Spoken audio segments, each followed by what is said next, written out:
পর্ব ৩ হারিয়ে যাওয়া মেয়েটির ভয়ঙ্কর রহস্য। অনির্বাণের গলা শুকিয়ে গেল।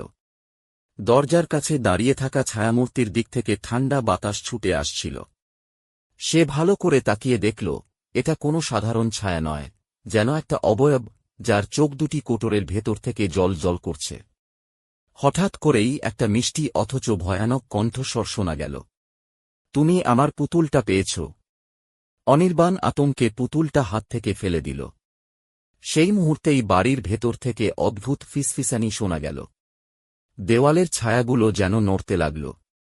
পায়ের নিচে মেঝেটা শীতল হয়ে উঠল, আর মনে হল মেঝের ফাঁক দিয়ে কারা যেন অনির্বাণের পা টেনে ধরার চেষ্টা করছে।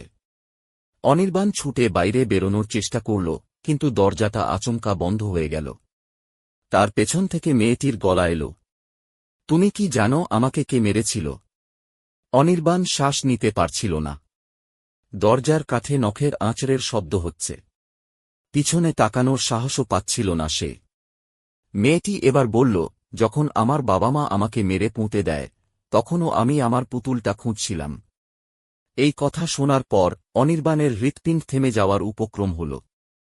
এতদিন সবাই বলত মেয়েটা দুর্ঘটনায় মারা গেছে, কিন্তু এখন মনে হচ্ছে এটা কোনো দুর্ঘটনা ছিল না।